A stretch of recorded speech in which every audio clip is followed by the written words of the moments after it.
Hey folks, welcome to tonight's deep dive into the world of medieval mischief. Forget your modern day comedians, TikTok stars and late night talk show hosts, because tonight we're stepping into the wild, unpredictable world of the medieval jester.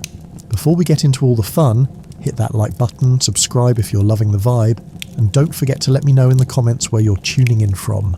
I love seeing where our Feathers 10 family is watching from all around the world. Now let's dim the lights, let go of reality, and dive headfirst into the chaotic yet surprisingly clever world of the medieval fool. Clowns, buffoons, fools, jesters, jokers, of one kind or another, have been part of the history of almost every culture in civilization. The comic actors of the Roman Empire are probably the direct predecessors of the jesters of the Middle Ages.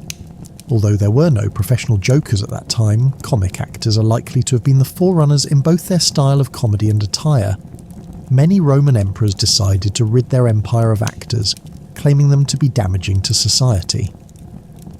Whilst fleeing persecution, those performers spread their trade all over Europe, possibly leading to the development of the jester in later years. Although it should be noted that jesters were prevalent in other countries such as China and India, the wish to be entertained and the need to laugh was, and still is, universal. During the medieval period, lucky jesters were the ones who were employed by nobles or royalty to perform at court. But he or she wasn't just an entertainer. They were part of the social fabric of a region. Court jesters were valued with great privileges. Let's travel back in time and take a look at the life of a medieval jester. Welcome to medieval madness. Between the 12th and 17th centuries, the term minstrel, meaning little servant or gleeman, described any person who was a professional entertainer of any sort. This included acrobats, jugglers, and even storytellers, but more specifically, musicians. During the Middle Ages, many of these minstrels toured from place to place, staying for a short time in a town or village whilst business was good. Although some of the most talented and well-respected were permanently employed at the royal court or by other rich households, whilst they were able to command a high salary, these minstrels could be found across the whole of Europe. In France, they were known as jongleurs or troubadours. In Germany, minnesingers. They were called scops in England, skalds in Scandinavia, and bards in Ireland. Travelling from place to place, they not only provided a source of entertainment with their ballads and stories, but also served as a way of delivering the news. Information from the villagers would be shared with the minstrel, who would impart this news to the townsfolk in the next village they performed at. During the period of the Middle Ages, a person's station in life was governed by the family that they were born into. A blacksmith would teach his sons how to be blacksmiths, as with a stonemason. A peasant would remain in the lowest social rank. But the European jester could come from any background. There might be a clerk whose fooling around had amused a noble, a cottager who was known for their wit and joke-telling, or even an ex-monk who had been expelled from the abbey for their antics. It wasn't easy being a jester. It was a job that required intelligence and quick-wittedness. A fantastic memory was essential for memorising epic poetry, heroic stories, or even just the news that you spread between villages. There was also a need to be able to improvise and adapt depending on the audience. Children would want to hear pretty lullabies, whilst older people would prefer a retelling of some bloody war story or another. Tact was also a requirement. A jester needed to appear whenever needed but fade into the background when required, a skill in itself. Jesters were given free rein to say whatever they liked, but they had to be careful not to upset too many people or go too far. There were two sorts of fools, natural and artificial or licensed. Either way, those that had physical deformities, such as misshapen limbs, hunched backs, or exceptionally ugly faces, were particularly valued, as were dwarfs. They used their physical appearance to their advantage to gain extra laughs. There are stories of natural fools being recruited from poor families as they were thought to have been touched by God. A disabled child or adult would be a huge financial burden to a peasant family, and it would have been a great help to have them taken on and cared for by a wealthy one. The fool would be unpaid but provided with clothes, bed and board. Once these poor souls were no longer amusing to the household, they were cast out. Although some were given alms regularly, most sadly ended their days as beggars. The tradition of having a fool at court dates back much further than the Middle Ages. They were employed not just for entertainment, but also to ease the mental pressures for both the monarch and his nobles. In this way, the jester would help their employer to focus better on their duties and political affairs. By the end of the 12th century, the name fool began to be used when describing a jester who had earned payment in the manner of land, as well as the freedom to leave court, although they did have to agree to return as and when required.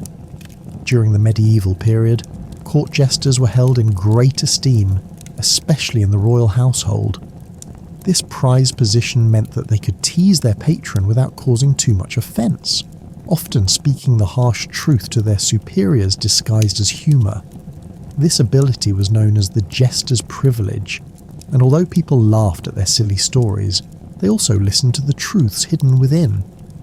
Underneath the folly was usually a lot of common sense and cleverness. It was a complex job that required much thoughtfulness, insight and discretion, as the jester of Philip VI of France found out in 1340. Edward III of England defeated the fleet of the French king Philip VI at Sluys. Of course, no one wanted to give Philip the bad news. It was left up to his fool, who, once in the king's presence, was heard to mumble, "Those cowardly Englishmen, those chicken-hearted cowards." How so? Asked the king. Why? Because they had not courage enough to jump into the sea like your own sailors, who went headlong from your ships, leaving them to the enemy who did not dare to follow them. Court was often controlled by fear and insincerity, and it was essential that the truth be dressed up as silliness, in order for it to be accepted. It's impossible to know how many crazy ideas a jester had discouraged by whispering into the king's ear, or how many calamities were caused because of his bad advice. As far as physical entertainment went, singing, dancing, acrobatics and juggling were all indispensable skills for the jester, as well as being able to play an instrument, perform ventriloquism, puppetry and sleight of hand. Even when carrying out their main job, that of making their employer laugh, part of the comic appeal of the jester was their traditional costume, which was also meant to cause amusement. During the early medieval period, it was not unusual for the head to be completely shaved. Then they would wear a hat with the ears of a donkey on top of their head. Some would also wear a donkey's tail as well. Later, a cowl was worn, similar to that of a monk, which would fall off onto the shoulders to give them a comical look. This hood was usually topped off with a coxcomb, the comb of a rooster, which was traditionally used to adorn a fool's headpiece. By the late medieval age, the hat had evolved. Made from soft cloth, it now had 3 points, representing the ass's ears worn in the earlier period. A jingling bell was fastened onto the end of each point. Called the cap and bell, this is the design that we associate with a fool's hat today. They might also carry a type of pretend sceptre known as a bauble or marotte, with a carved miniature grinning head on the end. It would often be made to look like the jester themselves, and was also adorned with a cap and bell. Some fools carried a mock weapon such as a wooden sword, an inflated bladder on a stick filled with peas to make a type of large rattle, or a padded club. These types of props were used to add extra quirkiness to their cavorting. A motley coat or tunic was worn, made from bright mismatched colours such as red and green or yellow and blue. This was meant to highlight a lack of symmetry and give emphasis to the mayhem and unpredictability of the fool. Many also had bells around the skirt or at the elbow so that the jester could be heard tinkling wherever they went. Bi-coloured, tightly fitting breeches and stockings were worn on the legs. The whole outfit was usually designed by the fool themselves and had to be maintained regularly. In contrast, the natural fool would usually be dressed in a long gown. The role of messenger was also part of the job description for a personal jester to a king or nobleman. They would go into battle with their master and the rest of the troops and deliver messages to the opposing side, such as terms of surrender or conditions for the liberation of hostages. Jesters were traditionally thought to be sacred, and it was customary for them not to be harmed in any way. But that was not always the case. If the message happened to be something that the opposing army did not want to hear, it would be the fool that suffered the consequences, It was not unusual for the angry leader to shoot the messenger right back at the enemy by loading him into a catapult or trebuchet. It was to be hoped that the jester would have already been killed beforehand, and that it was their severed head that would fire back. But sometimes, unfortunately, it was a live fool that was sent airborne. However, one minstrel who showed himself to be more than just the average jester was the Norman dwarf named Taillefer. He was a French jongleur who travelled over from France with William the Conqueror during the Norman conquest. By mid-battle, the French were becoming weary and in danger of defeat. On horseback, Taillefer juggled a sword while singing the Song of Roland at the English troops during the Battle of Hastings. His antics caused one English soldier to break ranks from the shield wall. Taillefer saw his opportunity and attacked the Englishman, decapitating him. He then charged at the English line, killing more enemies before he was overcome. Taillefer is credited with lifting the spirits of the French army, which then rallied and won the battle, and subsequently the kingdom. And he is not the only jester of note. Many were quite powerful and had great influence throughout medieval society. Roland the Farter was court jester to King Henry II of England in the 12th century. Actually an accomplished flautist, he was famous for the art of breaking wind, and was especially sought after during Henry's Christmas festivities. There, the charmingly named Jester would perform a simultaneous fart, whistle, and jump. Roland was so well respected by his king that he was rewarded with the 30-acre Hemmingston Manor, as well as an annual payment. At the court of Edward I, known as Longshanks, Tom the Fool was awarded the huge sum of 50 shillings because he performed so well at the wedding of Princess Elizabeth. Many others were also able to take advantage of their position and turn their good fortune into wealth, helping to obtain profitable deals and jobs for friends and family. Another jester who was determined to make the most of his skills was Rahere. Using his wit, he became invaluable to the nobility and was referred to as a minstrel. He was particularly good at making fun of people and spreading outrageous gossip behind their backs, amusing everyone who was listening. Not only did he perform clerical work, but he also became jester to King Henry I in the early 1100s. Rahere would at times adopt the behaviour of an idiot, which greatly entertained the servants and children. He is reported to have fallen ill on a pilgrimage to Rome, where he had a vision of St. Bartholomew. On his return to London, he founded the hospital of the same name to create a sanctuary for those less fortunate.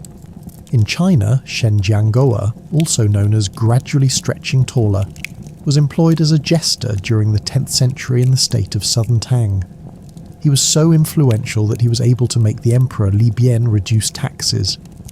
In the midst of a drought, he made a joke that even the rain was afraid of being taxed and would not come into the land. Li Bian was so amused that he cut taxes immediately. Legend has it that that very night Shen is also believed to have saved the emperor's life. Li Bian invited his enemies, Al Ben, to a banquet, then sneaked poison into a goblet of wine before he offered it to Li Bian for a toast. Shen quickly grabbed the cup and, sacrificing himself for his emperor, drank the poisoned wine himself. Despite being given an antidote, sadly, Shen died from a burst brain. Whereas, in Saxony, Germany, rather than being looked at as a clown, Clousner was regarded as being a wise man during the late 15th century. Much was written about him, and he was known for his moral stories and parables. He's even thought to have been able to predict the future. During the Middle Ages, women were considered the property of their fathers or husbands, and had very few privileges. But some were lucky enough to become successful as jesters. For them it meant they had the freedom to insult men of power without consequence. The job was one of the few that was completely open to women who could enjoy the same benefits as men without any stigma. Many female jesters accompanied the queens and ladies of court, such as Archerwood de Poix, who was fool to Jeanne, the Queen of Charles I of France, in 1373. We know that Jeanne paid the large amount of 170 gold francs for a dress for Archerwood, who was obviously well cared for. Another female jester was Madame d'Or, who entertained everybody at the Festival of the Golden Fleece in 1429 in Bruges de Belgium. Margaret, the granddaughter of Charles the Bold, Duke of Burgundy, also had a female fool who was allowed to sit in a chariot with the ladies in waiting when travelling with her mistress. One nameless female jester arrived at the court of Edward II, who was celebrating the festival of Whitsuntide at the Hall of Westminster in 1316. She trotted into the hall on a horse and rode around telling jokes to the king and his eminent guests. At the end of her performance, she approached the king and placed a letter in his hand before graciously riding away. The letter actually contained a petition of complaint against the abundant favour that the king had lavished upon the undeserving, while his faithful knights and trusty servants were neglected. No one else would have dared to hand over this letter, but jesters were allowed free access everywhere. Perhaps this female fool was also aware of King Edward's love of any joker who could ride a horse, or to be more precise, could fall off of a horse. He previously paid one jester who continually tumbled from his mount the princely sum of 20 shillings, double that of another fool who could only dance for his king. Some of the customs that we now enjoy during the Christmas period date back to the Middle Ages and before. Singing carols, giving gifts, decorating homes, and overindulging were all part of the medieval festivities. The Lord of Misrule was a respected position within noble houses and at the royal court. The jester would be expected to play the role over Christmas. It was a demanding job. Festivities needed to be organised properly to guarantee that everything went well, and the reign of the Lord of Misrule could last anywhere from 12 days to 3 months. There were masked parties, the possession of the Yule log, and feasts that all needed to be planned. Sometimes the festivities would include mummers' plays. The origins of mumming date even further back than the Middle Ages, through Europe and into Russia. Medieval mummers were a group of travelling actors who would perform religious plays at Christmas, travelling from house to house. Most of the plays had a biblical theme, but were mainly for entertainment. So the medieval jester was valued, not just endured. Their relationship with the townsfolk and those at court was often warm and friendly. Ever the diplomat, they were the voice of reason for many monarchs who were brought up to believe that they had divine rights and were answerable to no one except God. They could save an innocent from the king's fury with just the telling of a joke, therefore saving the king from himself. Although their verbal attacks could be scathing, there was usually an undercurrent of compassion and real insight. The fool was on the side of the ordinary people, fighting against oppression, making them liked by all, whether lord or peasant. During the Middle Ages, common people lived incredibly harsh and physically demanding lives. They were serfs, at the very bottom of the feudal system, and had to swear an oath on the Bible to serve and obey their local lord. Many peasants worked as farmers for the lords who owned the fields, and because of the nature of farming, certain tasks had to be done at very specific times of the year. Not only did they have to work their own small patches of land, but they were also obliged to work for free on church land. This was a huge inconvenience, time they could have spent providing food and money for their own families. The church held so much power that people were terrified of committing any sin that might offend God and cost them their place in heaven. On top of that, peasants had to pay a tithe, 1/10 of whatever they earned, to the church, either in money or goods. Since money was scarce, peasants usually paid in seeds, causing great hardship. They were left short of what they needed to sow the fields the following year. The church kept these tithes in massive barns. Sadly, much of the grain stored there would be ruined by rats, their urine, and their droppings. In 1395, the French historian and poet Jean Froissart described how much power the nobility had over the serfs. He wrote that serfs were bound by law to plough the fields of their masters, harvest the corn, gather it into barns and thrash the grain. They must mow and carry home the hay, cut and collect wood, and perform all manner of tasks of this kind. The forests were generally owned by nobles or even the king himself. Anyone caught poaching game faced severe punishment, while many peasants raised animals like chickens, sheep and cows to provide eggs, wool and dairy. The meat was a rare luxury. Eggs were so valuable that chickens were rarely killed for food. Animals like cattle and sheep couldn't survive through the winter without human help, so they would be slaughtered at the start of the cold season. Joints of meat were preserved by salting or smoking, hanging on hooks above the hearth to feed the family until spring. Peasants typically lived in wooden framed crook houses with barely any furniture. Straw lined the dirt floors. Cooking, sleeping and living all happened in a single room. At night, animals were brought inside to protect them from wild bears and wolves, still common in medieval England, and from thieves. Of course, bringing animals indoors made conditions even filthier. The livestock weren't house-trained and often carried fleas and mites. Beds were nothing more than straw-filled mattresses that attracted vermin. Peasants themselves were often infested with lice. There was no running water, no toilets. Human waste was collected in a bucket and either tossed into the street or dumped in nearby rivers or ponds, the same ones they used for washing and cooking. Lovely. The most commonly eaten meat among peasants was beef, ironically considered too vulgar for the nobility. A family might keep a cow until it was too old to milk, then slaughter it for meat. Nothing was wasted. The hide became leather. Bones were turned into needles, tools, or even weapons. Pigs were particularly valuable. They needed little care, could forage for food in forests and even cities, and could defend themselves against predators. When slaughtered, every part of the pig was used. Blood was made into black puddings, intestines became sausage casings, and even trotters were used for making jelly. Bacon and ham, once cured, became essential wintertime staples. In cities, few had their own kitchens. Ready-made food from street vendors was common, with beef or pork filling pies and stews. Sheep were also kept for milk, wool, and eventually mutton. After the Norman conquest of 1066, all game belonged to the nobles. Poaching deer or wild boar was punishable by death, though rabbits and hares could still be hunted by peasants. Nobles also kept domesticated rabbits in enclosures called warrens.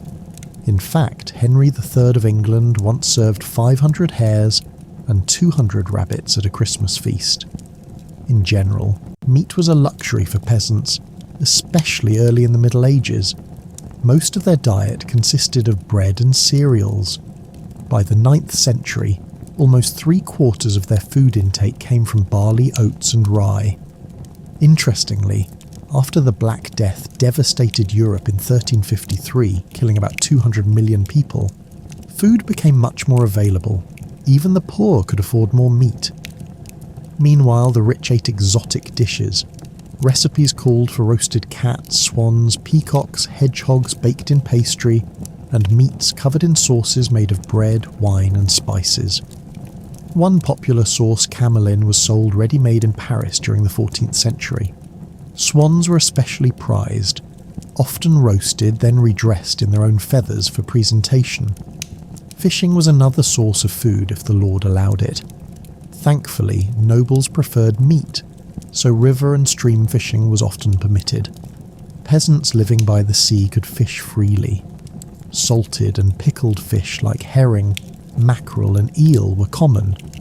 Lampreys, hideous parasitic fish, were a delicacy. Henry I of England supposedly died from overeating them. Christianity heavily influenced eating habits. By the 10th century, fasting was required on Wednesdays, Fridays and Saturdays. No food could be eaten before 3 p.m, later moved to after evening prayers. During Lent, which lasted 40 to 46 days, meat, dairy and eggs were banned, making it a brutal time for hard-working peasants. On Ash Wednesday and Good Friday, no food was allowed at all. Regardless of wealth, bread was the foundation of every diet. Brown bread indicated poverty, since it was cheaper to produce than white bread. Wheat was for the finest loaves. Rye and barley were used for coarser breads. If crops failed, peasants supplemented with peas, beans, even acorns to make horse bread, edible, but barely. In larger towns there were more options, including white bread and fine flour rolls. Unleavened bread was used as plates, called trenchers, during feasts. Once soaked with gravy, trenchers were sometimes eaten or given to the poor. Ale, cider and mead were the main drinks, alongside water from clean rivers, wells or rain barrels. In towns where clean water was rare, small ale, low alcohol beer, was drunk even by children. Ale was cheap, calorie-rich, and boosted morale in hard times. By the 13th century, adults drank about 1 gallon of ale a day. Vegetables, referred to generally as herbs, were a vital part of the diet. Common vegetables included carrots, parsnips, cabbages, and beans. Onions, leeks, and garlic were eaten by all classes, but nobles sneered at most other vegetables. Fresh vegetables and fruit were thought to cause disease if eaten raw. Cookbooks warned against salads and uncooked fruit. Thus, vegetables were stewed into soups, and fruits were baked into pies or preserved in honey. Apples, pears, quinces, cherries, strawberries, raspberries, and currants grew wild. Foraging was crucial. Peasants gathered berries, nuts, mushrooms, and wild honey. In mountain regions, chestnuts became dietary staples. Both rich and poor ate pottage, a simple stew made by simmering vegetables and herbs in water or ale. Meat could be added when available. The nobility enjoyed thicker, richer versions of pottage with expensive spices and ingredients known as a mortrue. This dish was thicker, richer, and often included expensive ingredients like saffron, almond milk, and a greater variety of meats. Pottage was a flexible dish. It could be kept simmering for days, with new ingredients added as they became available. For peasants, this meant a near-constant bubbling cauldron of stew, where yesterday's leftovers blended with today's handful of vegetables, or the occasional lucky addition of meat. For those who could afford it, spices like pepper, cinnamon and cloves were highly sought after, and prized additions to food, imported from far-off lands like India and the Middle East. For the average peasant, however, flavouring food meant relying on garden herbs or salt, if they could even get their hands on enough of it. Salt, in fact, was so crucial that it wasn't just for seasoning, it was a vital preservative, used to cure meat and fish so it could last through harsh winters. Salt production was heavily controlled and taxed, meaning it was expensive and sometimes a luxury in itself for poorer families. In terms of sweets, sugar was virtually unknown to most peasants during the early medieval period. Honey was the primary sweetener, and it was highly valued not just for flavouring foods, but also for preserving fruits and even making mead. Beekeeping was a valuable skill, and honeycomb could often be traded for other goods or small luxuries. Cheese was another crucial part of the peasant diet.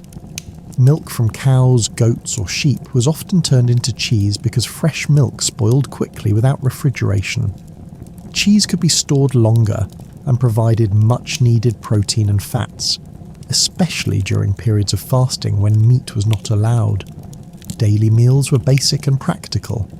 A medieval peasant's day might start with a breakfast of rough bread and ale, followed by a midday meal of pottage, and then a light supper. Again probably bread, perhaps some cheese, or cold leftovers from the midday meal. Variety was rare, and meal times were dictated by daylight hours and working schedules rather than by leisure or appetite. Life for the medieval peasant was not only hard but precarious. A poor harvest, a harsh winter, or an outbreak of disease could easily push an already struggling family into starvation. Famines were not uncommon, and malnutrition left people vulnerable to illnesses that today would be easily curable, but were often fatal back then. Despite these hardships, the medieval peasant showed remarkable resilience and ingenuity. And here's something else that made medieval peasant life a little more unpredictable: foraging. When the garden or fields weren't enough, people went scavenging through the woods, hedges and meadows, picking whatever nature tossed their way. Berries, nuts, wild greens like nettles, even mushrooms if they were feeling lucky. Basically, if it didn't immediately kill you, it was dinner. Fish also played a surprisingly big role, not because peasants had fancy lakeside estates, but because the church was extremely fond of banning meat on dozens of fast days every year. When it wasn't allowed to chew on a nice hunk of salted pork, dried fish or freshwater eels were the next best thing. And yes, salted herring was considered a treat. Standards were different back then. Oh, and you might be wondering, why all the ale? It wasn't just because medieval people loved a buzz. It was because their water was often sketchy at best. Brewing ale, even the weak kind peasants drank, killed off most of the nasty stuff, so even toddlers were guzzling down low-alcohol beer with breakfast. Hydration, but make it medieval. Finally, medieval diets changed with the seasons. Summer meant fresh veggies and occasional fruit if you were lucky, while winter meals were a grim festival of dried beans, hard cheese, salted meat, and pottage that had seen better days. They weren't eating the same thing all year round. They were eating whatever hadn't rotted yet. But somehow, through a mix of foraging, brewing, salting, fasting, and just pure stubbornness, medieval peasants managed to survive and even carve out some good moments, usually involving communal feasts after a hard harvest, where for one evening nobody worried about tomorrow's dinner. Until tomorrow came, of course. And while their diets were limited compared to today's standards, they were largely natural, unprocessed, and seasonal, a kind of simple, earthy cuisine that, ironically, many modern people today might find themselves striving for under the label of organic or farm-to-table. You're born into 17th century England, into what people might call a decent family, not rich enough for fancy silk, not poor enough to starve, just comfortably forgettable. Your mother does all the cooking, cleaning, and, well, keeping you alive. Your father, he's never home for long, always out doing stuff. Then you hit the 1-year mark. Huge achievement, by the way. You've officially dodged the Grim Reaper newborn sweep, where nearly 40% of kids like you don't make it this far. Congrats. By age 3, you start realizing something's weird. Nobody visits your home, you don't live near other kids, and for some reason your mother never lets you wander outside. Something about wolves. Stray ones. Ones that apparently enjoy snacking on children. Then, one evening, your world cracks open just a little. Mum takes you to the market for vegetables, and instead of the grand adventure you imagined, you get stared at. Hard. People whisper, some glare, a few even curse at you and your mother. You're 3 years old, so obviously you have no idea what's happening. Maybe you dropped food on your shirt, maybe they just hate toddlers. Then you hear it. Executioner's brat. Your mother doesn't wait for more. She grabs you and hauls you home, moving faster than you've ever seen her. But it's too late. The word is out, and now so is your curiosity. That night, you wait. You sit, fidgeting, until Papa finally walks through the door, flamboyant coat looking like he just stepped off a stage. You don't even let him sit down. You need answers. And so, with a sigh, your father leans in and tells you why you live in the shadows, why people spit when they see your family. Your father is an executioner. And suddenly, the wolves don't seem so scary anymore. Your father is the man they call when they want someone dead, the walking embodiment of justice, or at least that's what the city tells itself. But there's a tiny little problem. He's getting old. And guess what? You're next in line. Wait, what? No. You had plans. Good plans. Maybe a blacksmith shaping steel instead of splitting skulls. Maybe a knight guarding enemies on the battlefield, not butchering criminals in the city square. Anything but this. Your father doesn't sugarcoat it. He sits you down, looks you straight in the eye, and hits you with the harsh truth. Nobody in the city will let you do anything else. Your father once dreamed of being a knight too, but that was never going to happen. His father was an executioner, His father before him was an executioner, and his father's father, guess what? Executioner. This is the family business. You're trapped. At age 12, training begins. Like any other job, you need to learn the trade. You start small, taking care of execution tools, sharpening axes, swords and ropes, cleaning up the execution sites after someone loses their head. It's gruesome, sure, but bearable, because at least you haven't had to watch someone die. Oh, look at that. You jinxed it. 8 months in, your father calls you to witness your first real execution. A man stands on the scaffold, weeping, begging for mercy. His children are in the crowd, screaming for their father's life. The crowd watches, some solemn, some hungry for blood. Your father stands there not like a man, but like a reaper waiting for the job to be done. And then, the rope. Snap. His neck. It hits you. This isn't just training. This is your life. Bitter, angry, trapped. You clean up the blood, haul the body away while the city glares at your father like he was the one who made the sentencing, like he's the villain. And one day, that'll be you. You're 14 now. 2 years of scrubbing bloodstains and hauling corpses have earned you the right to start real training. And by training, you mean something that makes those past 2 years feel like a vacation in Disneyland, if Disneyland had a chopping block and torture chambers. First lesson? Human anatomy. No, not sketches or dusty books. You learn by watching your father slice open real corpses right in front of you. At first, you turn away, gagging, but you don't get to look away for long. You learn, or you bleed. That's the rule. Every mistake is corrected with a beating. Executioners don't just kill, they extract information, which means you also learn the art of torture, and learning means watching. You watch him tear out a man's teeth one by one, while the victim screams and writhes in agony. You don't like it, but over time you learn something useful. Pulling out teeth with your bare hands, sloppy. A pair of pliers, much cleaner. A year passes. You master how to keep a man alive just long enough to make him confess. How the body works, where to cut deep, where to cut slow. You're almost ready to start killing. Except no. This job isn't just swinging a sword for money. There are rules. 2 more years.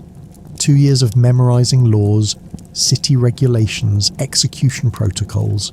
Just you and your father, in a profession so cursed that nobody ever applies for the job. You don't have to compete. You don't have to prove yourself against anyone, because no one wants to live the life you were born into.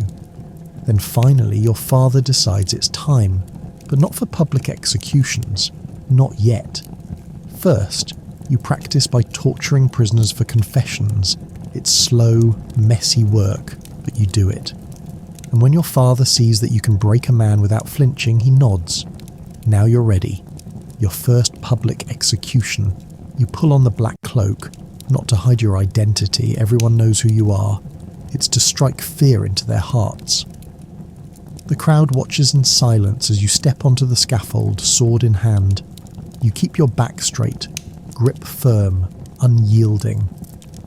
But inside, you're sweating, shaking, your heart hammering against your ribs. Your father's words echo in your head. Fake it till you make it.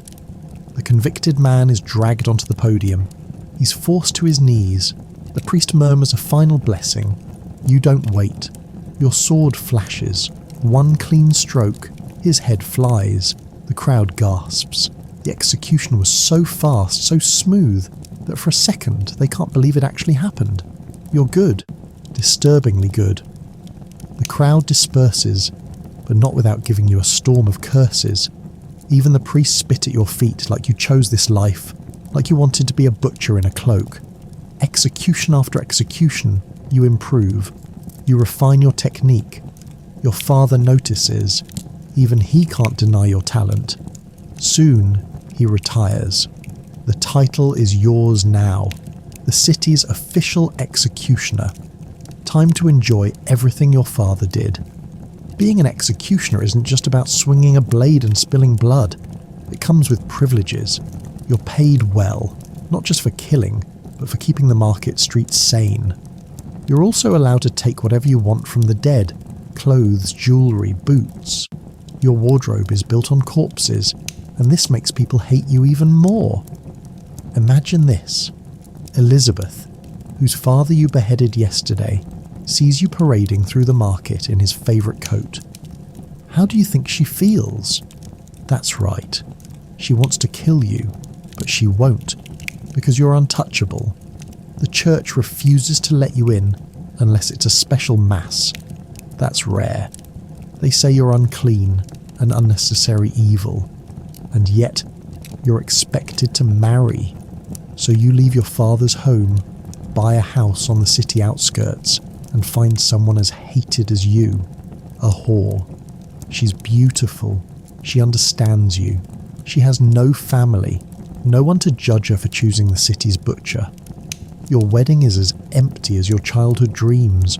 No priests, no guests, just you, your parents and one aunt, who probably came for the free meal. But at least you're happy. And for an executioner, happiness is a rarity. 1,000 deaths later, the years roll by. You become famous. Your name reaches neighbouring cities.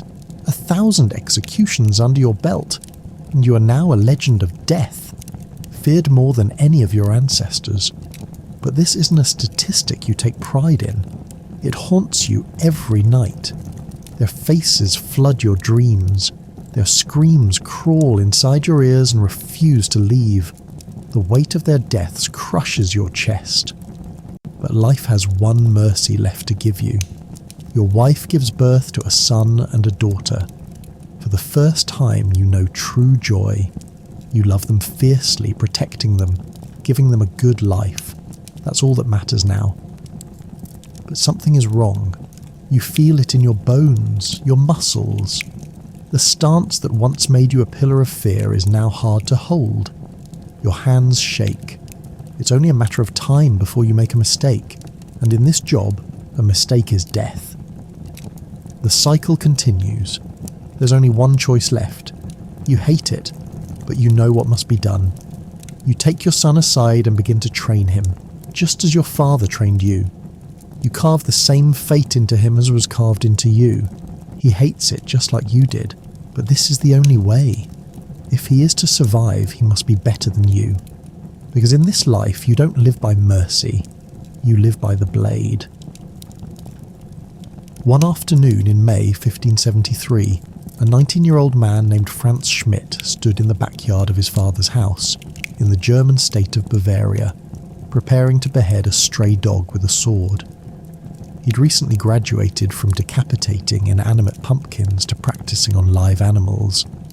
If he passed this final stage, Schmidt would be considered ready to start his job as an executioner of people. We know the details of this morbid scene because Schmidt meticulously chronicled his life as an executioner, writing a series of diaries that painted a rich picture of this profession during the 16th century. His words provided a rare glimpse of the humanity behind the violence, revealing a man who took his work seriously and often felt empathy for his victims. But what's more, Schmidt wasn't necessarily all that unusual. Historical anecdotes reveal that the prevailing stereotype of the hooded, blood-spattered, brutish executioner falls far short of the truth. So then, what was it like to do this work hundreds of years ago in Europe? And how did executioner become a legitimate job title in the first place?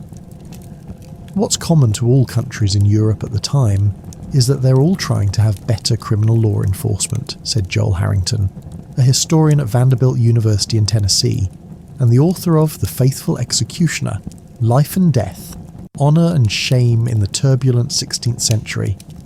Picador, 2013, a book about Schmidt's life. The problem was that things were a little like the American Wild West, in that most criminals got away, Harrington told Live Science. So when they did catch them, they really liked to make a good example and have a public spectacle. Hence the need for public executioners to carry out that work. But people weren't exactly lining up for the job of hanging, beheading or burning criminals at the stake. Most people understandably saw this as undesirable work. In fact, those who ultimately became executioners didn't choose the job for themselves. Instead, it was bestowed upon them. In some cases, butchers were roped in to become executioners, or convicts were offered the job as an alternative to their own deaths. But typically, executioners came into the jobs through family ties. Most in the profession were men whose fathers had been executioners before them, Harrington explained. Even the diarist Schmidt was descended from an executioner. His father had unwillingly received the job when randomly ordained by a prince as a royal executioner. Over time, this passing of the baton from father to son created what Harrington called long-standing execution dynasties that spread across Europe during the Middle Ages. But the existence of those dynasties also reveals the poor image executioners had at the time. People were trapped in this family cycle of employment because in reality, they had few other opportunities to work, according to Harrington. People whose professions revolved around death were people that the rest of society did not want to associate with. So executioners were typically consigned to the fringes of society, and even forced to literally live at the edge of town. People wouldn't have invited executioners into their homes. Many executioners were not allowed to go into churches. Marriage has to be done at the executioner's home, Harrington said. Some schools would not even take the children of executioners. This social isolation meant that executioners were left to consort with others, forced to occupy society's underworld, undesirables such as prostitutes, lepers, and criminals. That only boosted public suspicion of executioners and their families. Executioners, therefore, were a conundrum, crucial for maintaining law and order, yet shunned because of their unsavoury work. Attitudes toward professional executioners were highly ambiguous. They were considered both necessary and impure at the same time, said Hannele Clemetilla MacHale, an adjunct professor of cultural history at the University of Turku in Finland, who has studied representations of executioners. Yet, there were some professional perks to this morbid work. Executioners benefited from something called havage, a kind of tax that gave them the right to take a portion of food and drink from market vendors for free, said Clemetilla MacHale. What's more, the authorities usually gave the executioner free lodging and released him from tolls and taxes, she told Live Science. These small allowances were intended to compensate for executioners' social isolation, and to compel them to stay in the job, but at odds with their lowly societal position was the professionalism that executioners were expected to show in their work. While the business of execution may seem like it would require little more than brute strength and barbarity, in reality, executioners needed a relatively high degree of expertise to do the job smoothly, said Clemetilla MacHale. The office holder was expected to be successful at every execution. If he failed, he was accused not only of incompetence but also of cruelty, she said. In some regions, executioners were limited to 3 strokes for a beheading, and if a grisly scene resulted from one too many swings of the axe or sword, there could be serious consequences. Sometimes, an unsuccessful executioner was attacked by the furious spectators, and if he survived, the authorities punished him by withholding his fee, or with imprisonment or dismissal, Clemetilla MacHale explained. There was clearly a powerful incentive to execute as cleanly as possible, and that meant having a relatively good understanding of the human body. Contrary to popular opinion, executioners weren't uneducated. In fact, those in the profession had uncommonly high literacy rates for members of their social class, along with fundamental knowledge of human anatomy, Harrington said. This led to a surprising irony of the job. Some executioners could double up as doctors. This created an interesting societal paradox. People who didn't want anything to do with an executioner socially would come to his house and ask to be healed, Harrington said. We know, for instance, that Schmidt had many more patients he healed than people he executed, Harrington added. In fact, Schmidt wrote that doctoring would have been his chosen career had he not been forced into execution. Clearly, executioners from olden times were more than just blood-spattered brutes. Instead, the history books paint a picture of regular people forced into a job that nobody else would do, and in a time when execution was deemed essential for keeping the peace. Forget that image of the hood and them being anonymous and sadistic, Harrington said.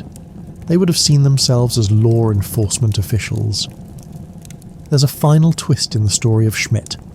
Over the course of his career, he had gained an unusual degree of respect due to his notable professionalism, which led to his appointment as the official executioner of the town of Bamberg, Bavaria. That earned Schmidt a generous salary and allowed him to live a very comfortable life with his family in a large home. However, he was still stigmatized because of his work, a fate he did not want to pass on to his children. So as a retired 70-year-old, Schmidt made it his mission to restore his family name. He appealed to Bavaria's authorities to release the Schmidt sons from their father's tormented legacy, and his bold bid was a success. His children were ultimately freed from a life at the executioner's block and given the right to pursue their own careers, as Schmidt had always wished to do. A happy ending to the executioner's tale. All right, you've just woken up in a Viking longhouse. Congratulations, you're still alive. That's a good start. But the smell is something else. Think of a mix of unwashed bodies, sweat, livestock, and the constant burning of wood in the hearth. It's like someone dropped an entire barn in your living room and said, "This is your home now." You sleep on a bed that's really just a pile of straw with some blankets thrown over it, and half of that straw is crawling with lice. Not exactly the luxurious Viking bedding you may have imagined. The worst part? You share this bed with your family, your livestock, and the occasional rat. So, privacy? Yeah, that's a myth. Now the good news is you're alive. The bad news? It's freezing cold. Your wooden hut might have a roof, but it's full of holes, and those gaps, they're for ventilation and letting the rain in. So you wake up, your back sore from the hard bed, your legs stiff, and if you try to stretch, it feels like your body is made of ancient oak. You roll out of bed after not being able to rot a few more minutes in bed while scrolling through TikTok. You stagger to your feet and immediately step into something wet. It's not rain, it's not water, it's the mix of animal waste, old food, and whatever else might be in the mud floor. Don't look too closely. Seriously, don't. And, oh yeah, breakfast. What's for breakfast in Viking times? Well, no eggs, no crumble cookies, and definitely no Starbucks coffee. Your breakfast is whatever you can find, which means probably a bowl of soured porridge, maybe some dried fish if you're lucky. Bread. If it's made from barley, it's more like a brick than something you can eat without risking a dental emergency. You wash it down with weak ale. That's right, even kids drink it. It's the only drink that won't immediately make you sick because guess what? The water is worse. So, cheers. You think maybe you'll enjoy a nice stroll after breakfast, but nope, it's time to work. And by work, I mean you're about to break your back doing hard labour for someone else's benefit. Whether you're farming, building ships, or forging iron, there's no break. You wake up at sunrise and you work until the sun sets. There's no such thing as getting off early. If you're lucky, you might get Sundays off, but not if there's raiding to do or if the crops need tending. And the weather? Oh, don't get me started on that. In the winter, your house is colder than the icy fjords outside. No insulation, no central heating. Just a fire you're constantly feeding with logs that cost more than your entire wardrobe. Summer isn't much better. You're roasting in your wool tunic while mosquitoes feast on your skin. The smell of sweat and smoke follows you around like a cursed cloud. But hey, it's not all bad. You could be out in the wilds with nothing but your axe, getting ready to raid a village, or maybe you're sitting in a smoky hall telling stories with the other warriors, drinking more weak ale and dreaming of the afterlife. If you're lucky, that might even be the highlight of your day. And just in case you thought hygiene was something the Vikings excelled at, think again. Bathing wasn't a daily thing. You'd get washed, if at all, by dipping yourself in a freezing cold river or using a bucket of water you had to fetch yourself. That's right, you've got no shower, no hot water, and definitely no soap.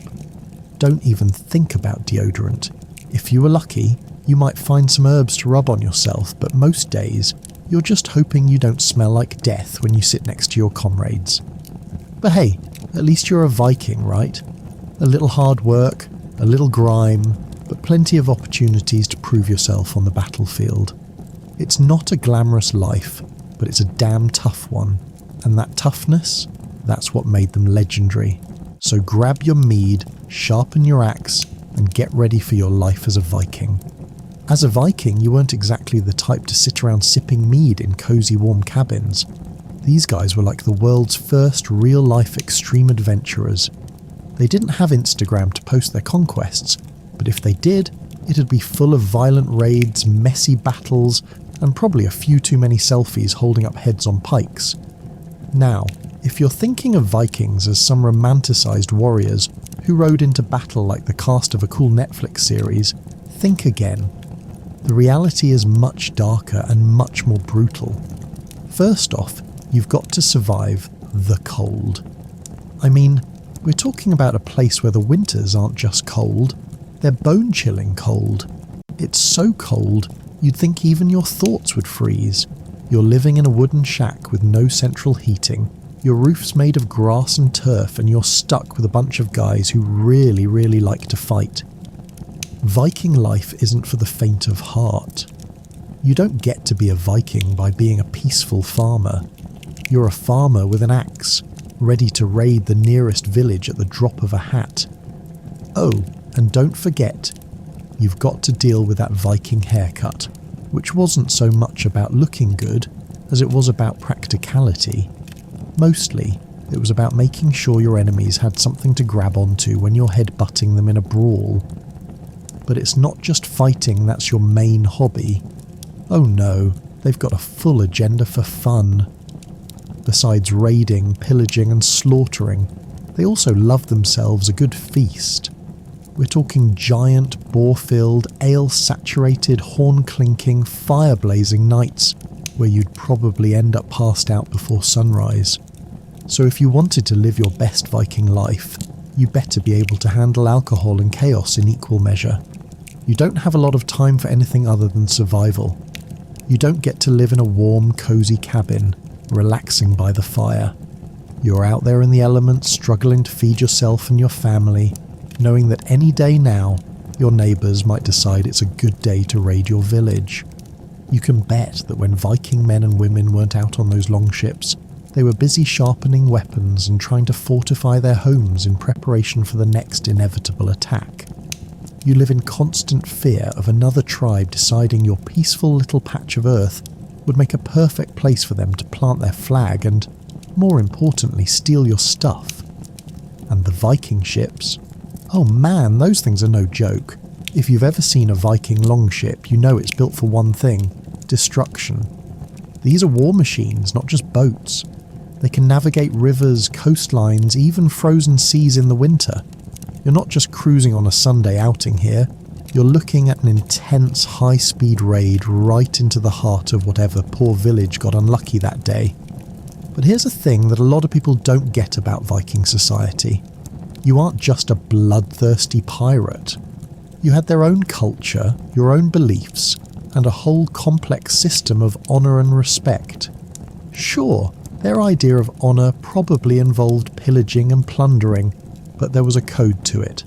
For instance, if you were a Viking warrior, you were expected to fight for the glory of your god, which was mostly Odin, Thor and the gang, and in return, you hoped for a glorious death in battle. If you died in your bed of old age, that was seen as weak.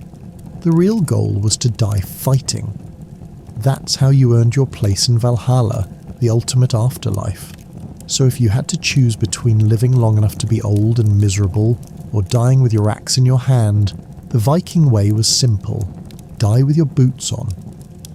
And let's talk about the Viking ships for a second. Longships were the epitome of Viking technology. We're talking fast, lightweight, and capable of being paddled up shallow rivers or across the open ocean. These ships weren't just for travel. They were war machines designed for quick, brutal strikes. Imagine being a Viking and sailing into a village, raiding it, and then getting the heck out of there before anyone could even think of fighting back. No mess, no fuss, just pure, unfiltered chaos. But the Viking story isn't just about war and bloodshed, it's also about exploration. These guys were the real adventurers, long before Columbus set sail. Vikings travelled to parts of the world that most people didn't even know existed. They went all the way to North America, way before anyone else did. They discovered Greenland, Iceland, and maybe even parts of Canada. And all of this was done without GPS, smartphones, or even a decent map. They just hopped on their boats, crossed oceans, and basically said, well, let's see what's over there. And if it didn't work out, they just went home and tried somewhere else. Alright, so you've survived your Viking childhood without freezing to death, getting raided, or falling off a longship. Congrats. But don't get too comfortable, because now comes the next charming chapter of your miserable little life. Disease, filth, and a complete lack of basic hygiene. See, personal cleanliness wasn't exactly at the top of the medieval to-do list, and by not at the top, I mean it wasn't even on the list. Bathing? Maybe once a week if you were really fancy, and even then you were probably scrubbing yourself down in the same filthy river you just threw your enemies into after a raid. Soap? Kind of. They had a primitive version made out of animal fat and ashes. Sounds refreshing, right? The average Viking probably smelled like a combination of wet dog, fermented fish, and regret. And you think your gym smells bad after leg day? Buddy, you have no idea. The stench was so bad that some Viking raids may have succeeded because villagers just didn't want to get anywhere near them. Seriously, who needs weapons when you can just weaponize your own BO? But wait, it gets worse. Let's talk about food. If you thought medieval cuisine was all about hearty feasts and roasted meats, think again. Sure, Vikings could throw down at a feast when they had the chance, but day to day, you're looking at a delightful menu of barley gruel, dried fish, questionable meats, and whatever roots you could dig out of the frozen dirt. Oh, and if you were lucky, maybe some sour milk. Yum. Malnutrition was so common that most people didn't even reach what we'd now consider average adult height. The typical Viking man, about 5 feet 7 inches if he was lucky, and built like a tree stump, not a gym bro. Strong, yes. Ripped? Only if you count ribs poking through your skin because half the time you were borderline starving. And just when you think life couldn't get any grimmer, boom, here comes the disease parade. Lice, fleas, and worms were basically your constant roommates. Forget about modern medicine. If you got sick, your best options were 1. Hope your body somehow fought it off. 2. Pray to Odin. Or 3. Die dramatically enough to at least earn some respect. Minor injuries could kill you. You cut your hand on an axe? Congrats. You're now on the fast track to a raging infection and a slow, painful death. Toothache? You better hope you enjoy excruciating pain, because there's no dentist here, just a guy named Bjorn with a pair of rusty pliers and some very questionable ideas about surgery. But despite all this misery, Vikings didn't just sit around whining. Oh no! These maniacs leaned into it. Pain, hardship, constant existential threat. They turned it into a lifestyle. If life was going to suck anyway, they figured you might as well suck harder than everyone else and make sure your name got remembered. Because in the end, that's what it was all about. Legacy. The Vikings believed that your reputation was your immortality. Carve your name into history, not by living a long life, but by living a loud one. Burn some villages, win some battles, die with a sword in your hand and a grin on your face. Entertainment. You love storytelling, sagas about gods, monsters and heroes. You also loved board games, like Nefertafel, basically Viking chess but bloodier, and sports that involve throwing heavy things at each other. You know, wholesome fun. But the real MVP of Viking daily life? Skalds. Poets who could recite epic tales or roast you into oblivion with deadly insults. A good skald was more dangerous than a sword, because while wounds heal, public humiliation lasts forever. And let's not forget, laws and government. You guys weren't wild anarchists. They had laws, councils called things, and even early versions of juries. Disputes were settled with debates, compensation payments, or, if all else failed, an axe fight. Efficiency. Now that you're good and filthy, half-starved and crawling with parasites, it's time to dive into the one thing Vikings were actually good at. War. Forget the Hollywood nonsense where Vikings show up in perfectly matching armour, swinging shiny swords in slow motion. Real Viking warfare was messy, chaotic, and so brutally personal that it made modern war look like a polite disagreement at a coffee shop. First things first, weapons. If you were rich, and by rich, I mean you owned more than one tunic, you might have a sword. These were prized, passed down through generations, given names like Legbiter or Skull Splitter, because subtlety was not a Viking strong suit. But most Vikings? They fought with whatever they could afford. Axes, spears, knives, even sharpened farming tools.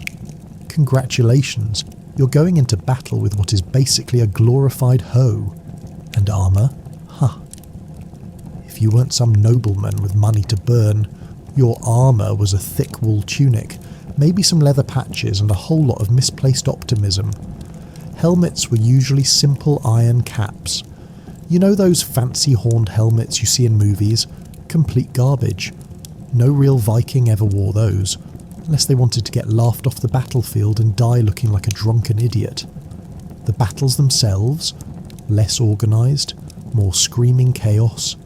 Imagine a stampede of angry, lice-infested men charging at each other with axes, screaming about glory and revenge, hacking and stabbing at anything that moved. There were no neat lines, no noble duels. It was pure carnage. If you slipped and fell in the mud, good luck. You were basically meat at that point. Tactics did exist, to be fair. Vikings often used the shield wall, locking their shields together in a wall of wood and muscle, pushing forward like a giant bloodthirsty bulldozer. It worked surprisingly well, until someone broke the wall, and then it was back to good old-fashioned throat-slitting and knee-breaking. And let's not forget the raids. Viking raids were a masterpiece of terror. They didn't just roll up to monasteries and politely ask for gold.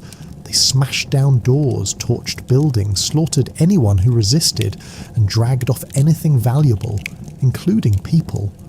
Monks, farmers, women, children. Didn't matter.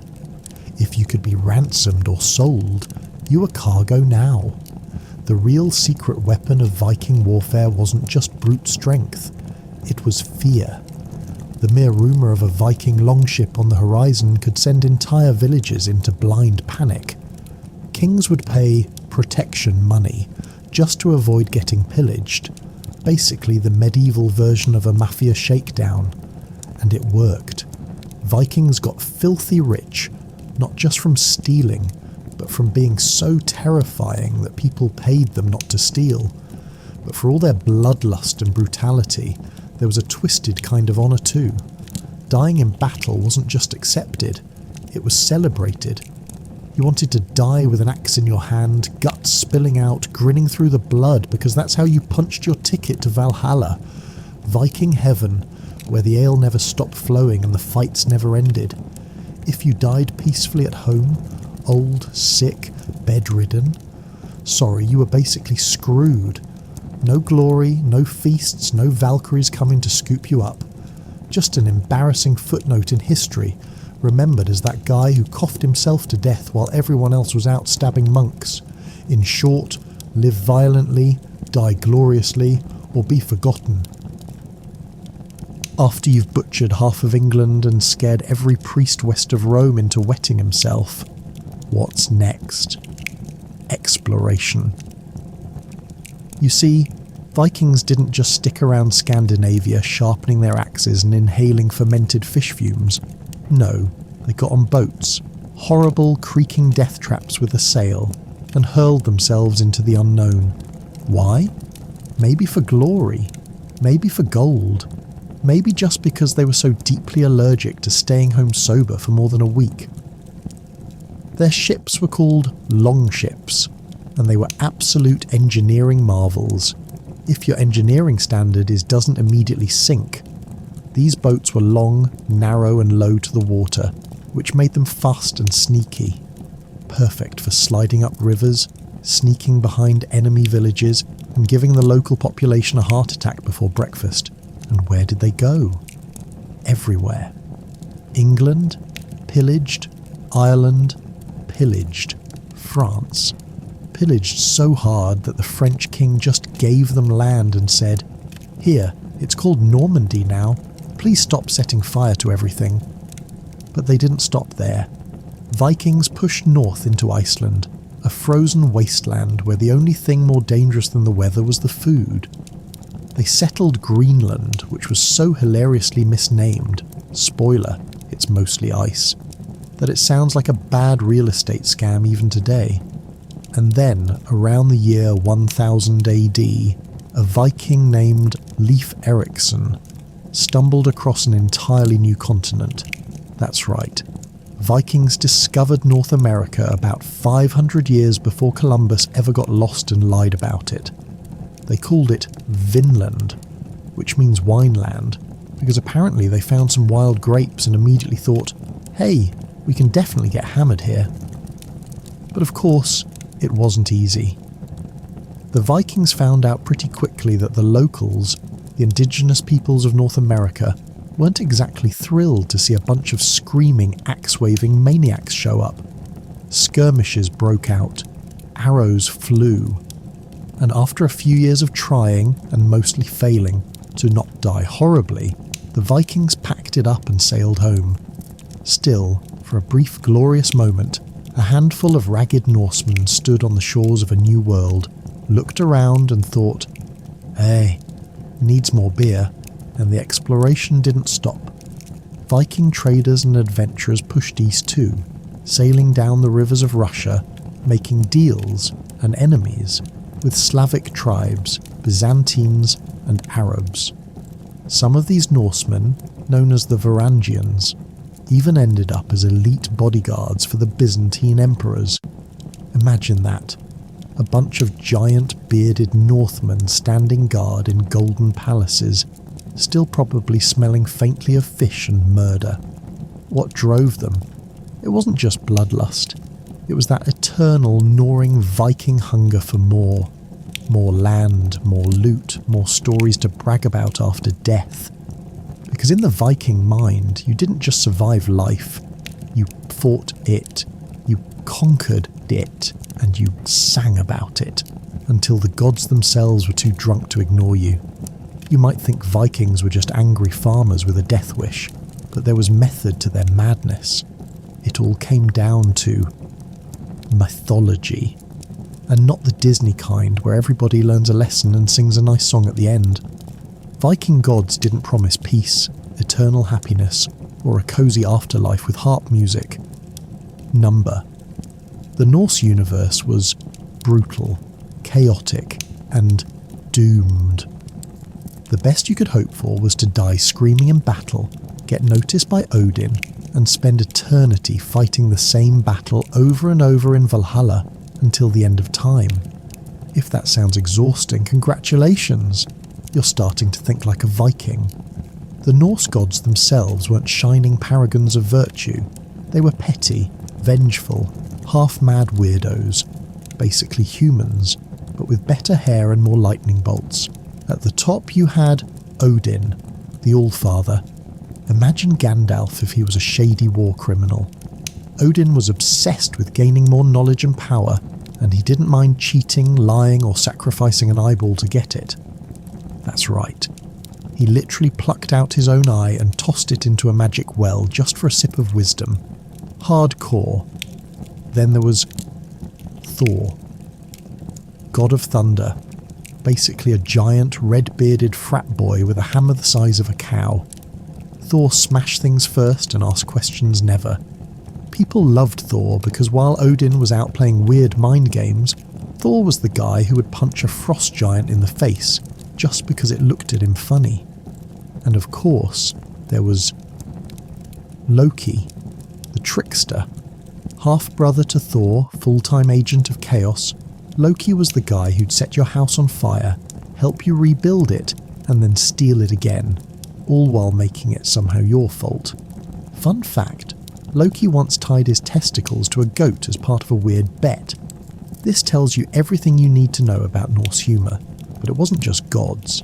The Viking universe was crawling with monsters, giants, witches, wolves the size of mountains, and serpents that could wrap around the world.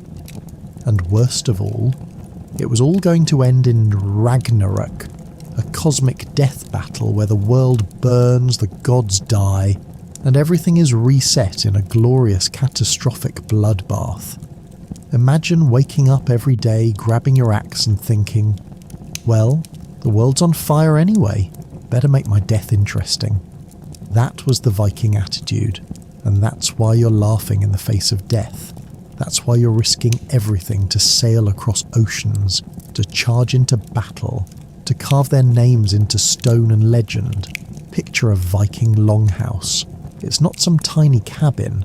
It's a giant smoky wooden hall big enough to fit a couple hundred people, plus dogs, livestock, suspicious barrels, and a few unconscious warriors already passed out in the corners.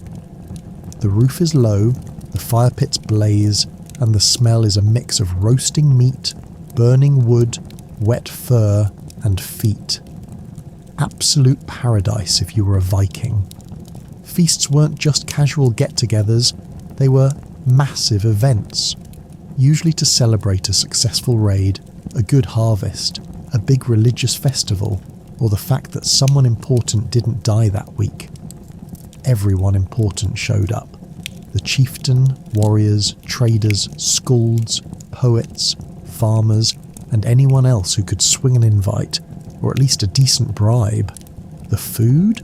Think entire roasted animals, pigs, goats, maybe a very confused swan if you were fancy, plus bread, cheese, stews thick enough to drown in, and a suspiciously large amount of onions. Vegetables were there too, but honestly they were mostly seen as things that take up space on a plate where meat could be. And fish. So much fish. Salted, dried, smoked. If it swam, it got eaten. Now, the drinking.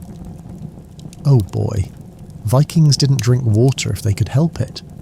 Mead, fermented honey wine, was the drink of choice, but beer and ale were everywhere too. Drinking wasn't just for fun, it was mandatory. You toasted the gods, the ancestors, the chieftain, the guests, your neighbour's beard, and the fact you hadn't fallen over yet. Skipping a toast? Insult. Getting drunk enough to brawl with a chair? Totally acceptable. The toasts were called Bruggerful, and every toast had to be at least as ridiculous as the one before it. Example: I swear by Odin's good eye that I will sail further than any man here, or at least until I fall off the ship. Cue applause, laughter, and someone falling off their stool immediately afterward. Of course, feasts weren't just endless food fights, there was just entertainment. Skalds told epic sagas about gods, heroes, and that one guy who wrestled a walrus and lost. Musicians played bone flutes, lyres, and drums made from things you didn't want to ask about. Story battles broke out, where poets tried to out-insult each other in clever, devastating verses. If you couldn't keep up, you were shamed, or at least had your cup stolen. And yes, fights still happened. You pack a bunch of armed, half-drunk warriors into a smoky room and brag about who's tougher. Fists will fly. Axes might too if things got spicy. But most of the time it was all considered good fun, and the guy who got knocked into the fire pit was expected to laugh it off, after, putting out the flames. As the night wore on, things got messier. People passed out under tables, dogs licked up whatever was spilled, and somewhere in the back 2 guys were arm wrestling for the last hunk of goat meat, while a very serious argument about whose grandmother wrestled more bears broke out. And when dawn finally crept in and the fires died down, the survivors, hungover, sticky, half naked, would stumble out into the cold morning mist, swear never to drink again, and promptly start planning the next feast. First, magic was absolutely real to the Vikings.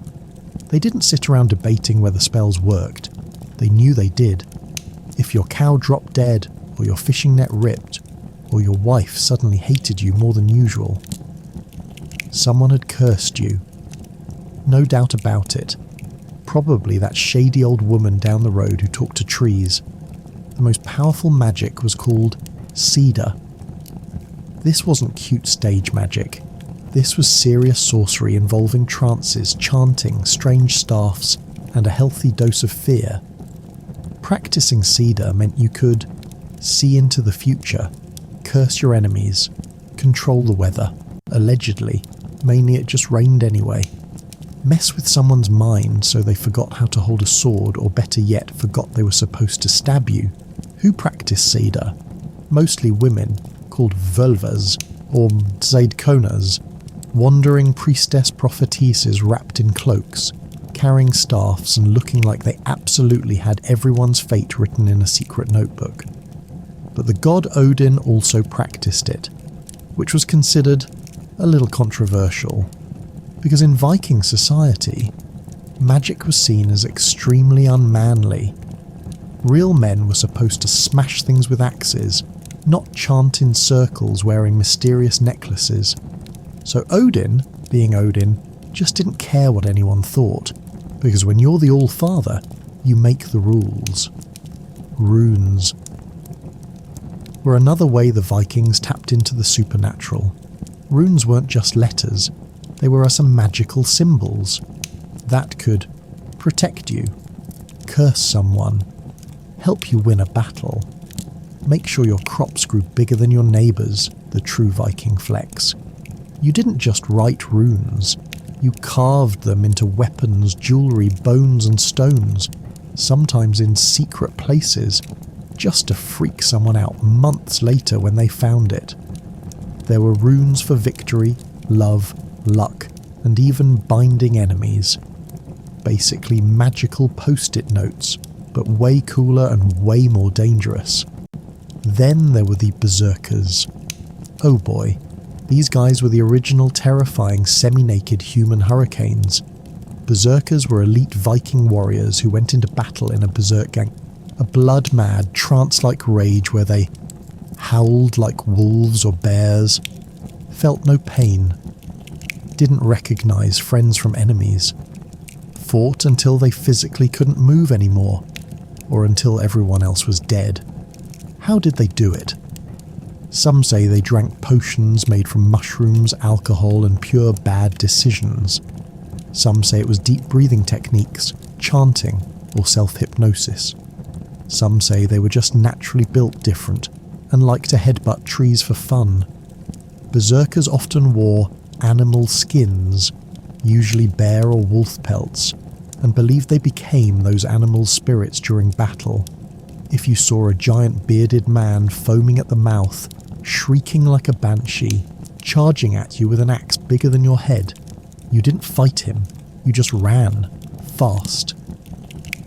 Now time to ask the big question, would you survive as a Viking? In theory, yes, if you like freezing, starving, bleeding and rowing for 12 hours straight. Vikings had some upsides. They could travel, fight for glory, and maybe earn a spot in Valhalla instead of just dying anonymously. But the downsides? Pretty brutal.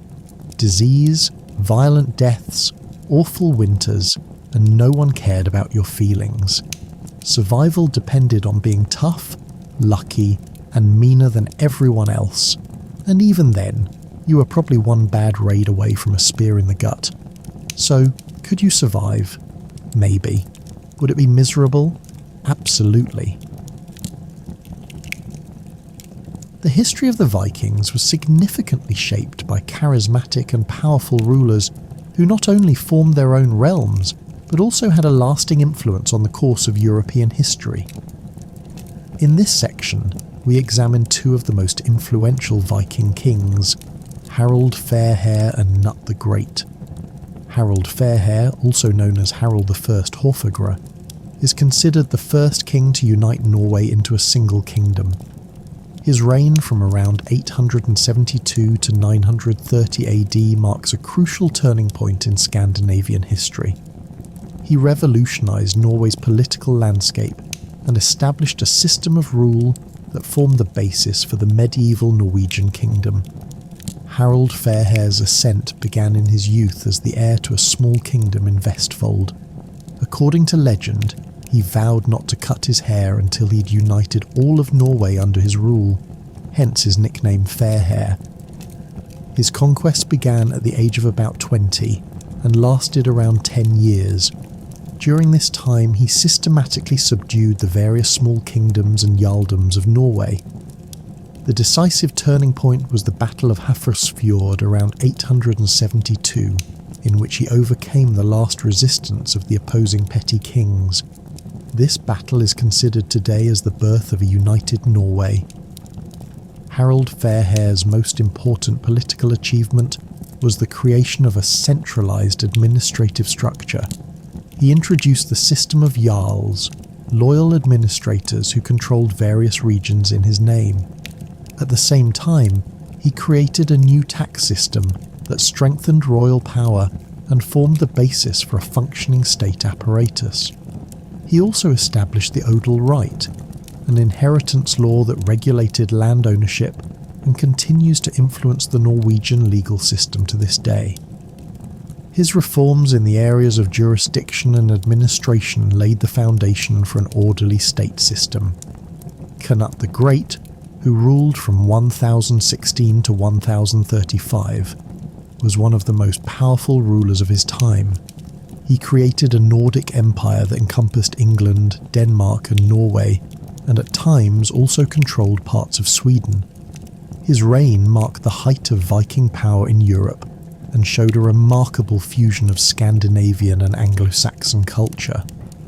Canute's rise to power in England began with the invasion of his father Swene Forkbeard in 1013.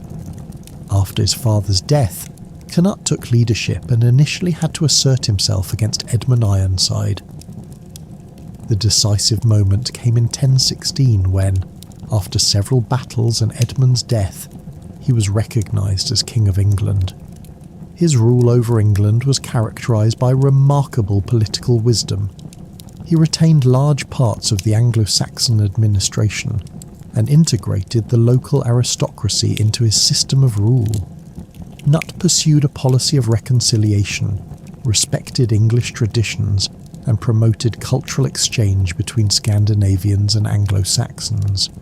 He modernised the legal system and ensured efficient administration, which brought England a long period of peace and prosperity. Canute's rule extended far beyond England. After the death of his brother Harald II, he also became King of Denmark in 1019. In 1028, he conquered Norway, thus creating a vast Nordic empire that dominated the North Sea. His imperial policy was characterised by skillful diplomacy and the ability to unite various cultural and political traditions. He promoted trade between the different parts of his empire and created an efficient administrative system that held the different regions together. Particularly noteworthy was his church policy. He actively supported the Christian church and promoted the construction of churches and monasteries, which contributed to the further Christianization of Scandinavia. His monetary reform unified the currency system in his empire and promoted economic exchange. Under his rule, both England and Scandinavia experienced a golden age of art and culture. Canute the Great understood how to combine Viking traditions with Christian European elements, thus creating a multicultural empire that was far ahead of its time. Harald Hardrada, also known as Harald III of Norway, was one of the most fascinating Viking kings of the 11th century. Born around 1015, he led an exceptionally adventurous life that took him from Scandinavia to Byzantium and finally back to Norway.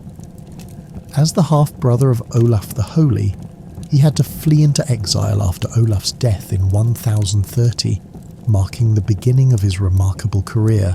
Harold's military career began in the Varangian Guard of the Byzantine Emperor, where he quickly made a name for himself as a skilled tactician and fearless warrior. In Constantinople, he rose to become the commander of the Varangian Guard and led successful campaigns in the Mediterranean region. His campaigns stretched from Sicily to Jerusalem, during which he amassed considerable wealth. The Byzantine chronicles report on his tactical innovations and his ability to coordinate complex military maneuvers. Particularly noteworthy were his successes in naval warfare, where he combined traditional Viking tactics with Byzantine military strategy. After his return to Scandinavia, he used his military expertise to assert his claim to the Norwegian throne. In numerous battles against the Danish king Magnus the Good, he demonstrated his tactical skill until he was finally crowned King of Norway in 1046. As King of Norway, Harald Hardrada proved to be a capable, albeit strict ruler. His reign from 1046 to 1066 was characterized by significant administrative reforms and the consolidation of royal power. He introduced an efficient tax system and promoted trade, which elevated Norway to a significant power in the north. He paid particular attention to the development of Trondheim as an important trading centre. His rule ended tragically at the Battle of Stamford Bridge in 1066, when he fell in an attempt to conquer the English throne. His death symbolically marked the end of the Great Viking expansion. The Vikings left behind a rich legacy of historical personalities and legendary heroes whose stories are preserved in the Nordic sagas. Eric the Red, who discovered and settled Greenland, is one of the most famous Vikings. His voyages of discovery and the founding of the first European settlements in Greenland significantly shaped the expansion history of the Vikings. His son Leif Erikson went even further and became the first European to reach North America, where he founded the settlement of Vinland. Ragnar Lothbrok, whose life oscillates between history and legend, became famous for his bold raids and his dramatic end in a snake pit. The stories of Egil Skallagrimsson, the Skald and warrior, combine poetic talent with typical Viking fighting prowess. The accounts of Gudrid Thorbjarnardóttir, one of the most widely travelled people of her time, show the significant role of women in Viking society. Bjorn Ironside, the son of Ragnar Lothbrok, became known for his successful campaigns in the Mediterranean region. These personalities embody the various aspects of Viking culture: spirit of discovery, warrior skills, poetic talent, and trading genius. Their stories were recorded in the sagas and continue to inspire to this day. They demonstrate the diversity of Viking achievements, from military conquests to voyages of discovery to cultural achievements. The legends surrounding these personalities often blend with historical facts, which makes them particularly appealing. They show the Vikings not only as warriors, but also as explorers, traders, and statesmen who had a lasting impact on the history of Northern Europe. The Vikings' art of war was a highly developed and feared combination of tactical skill, superior weapon technology, and innovative shipbuilding.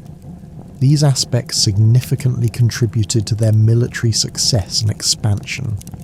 Viking warriors, also known as berserkers, were more than just fierce fighters. They embodied a complex warrior system based on years of training and strict codes of conduct. Their skills were passed down from generation to generation and constantly refined. The training to become a Viking warrior began in early childhood. Young men first learned to handle light weapons and shields. The training covered various areas: physical fitness through strength exercises and endurance training, weapons knowledge and combat techniques, tactical training for various combat situations, mental training to strengthen combat morale. The training often lasted several years and was conducted by experienced warriors. Particular emphasis was placed on mastering different types of weapons. the Vikings developed sophisticated combat tactics that were far ahead of their time. The shield wall formation, a defensive tactic where warriors position themselves closely together with overlapping shields.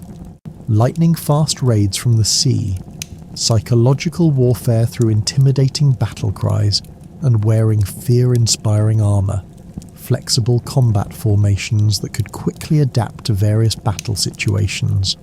These tactics were perfected through intensive exercises and were key to their military success.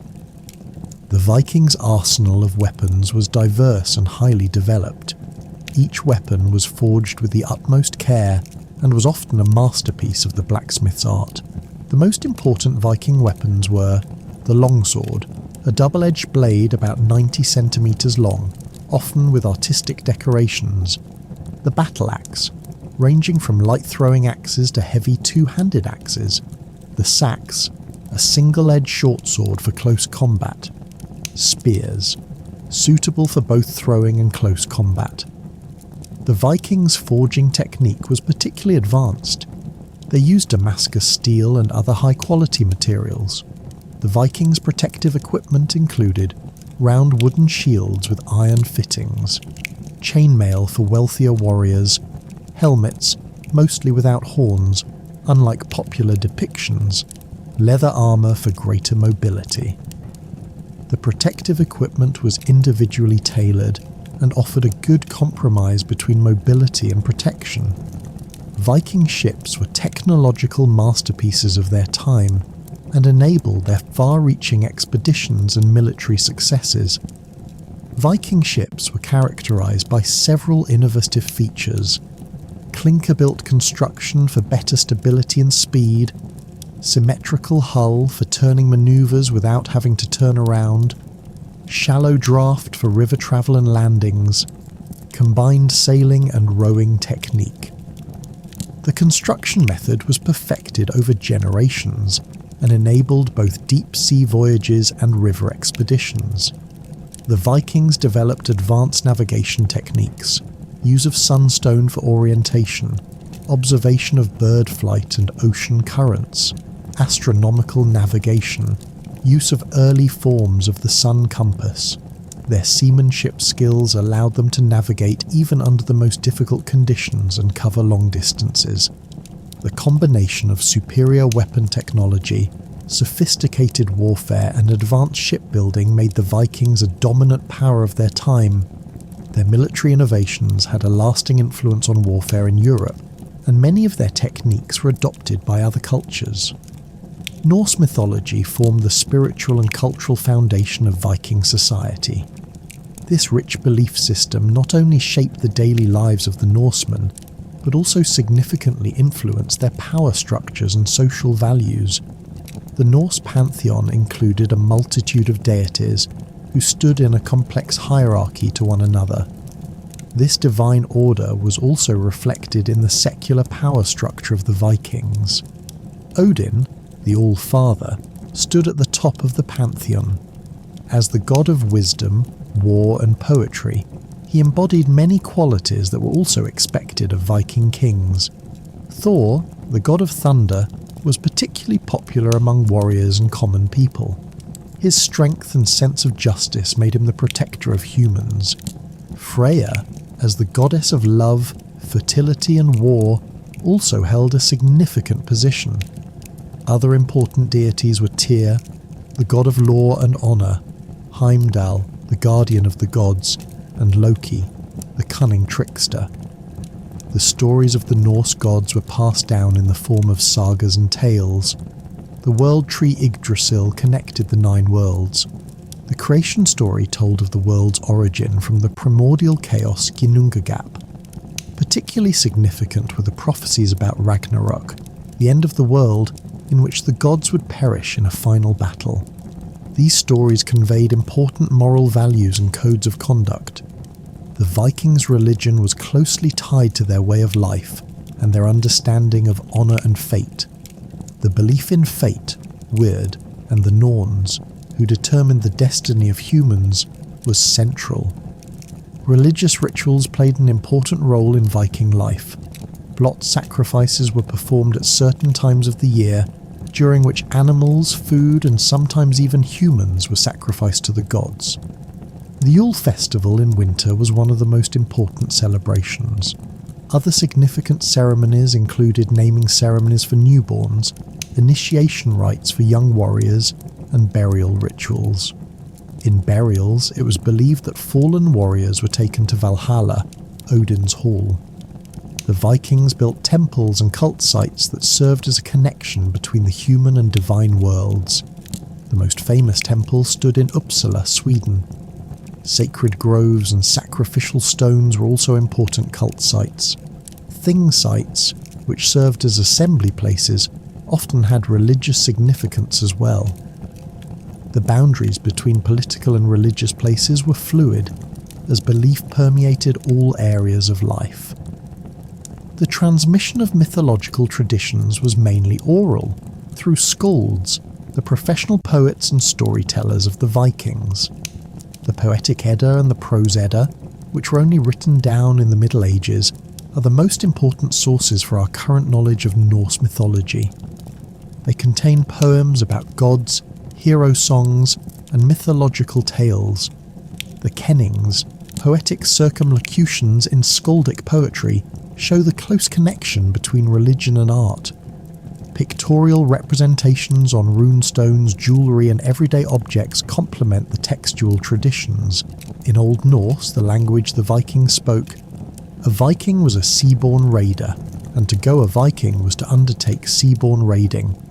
Angus Somerville and Russell Andrew MacDonald, both professors at Brock University in Canada, wrote in their book The Vikings and Their Age, University of Toronto Press, 2013. The word is a job description, but it applied only to a small minority of the population, as many people in Scandinavia would not have taken part in raids.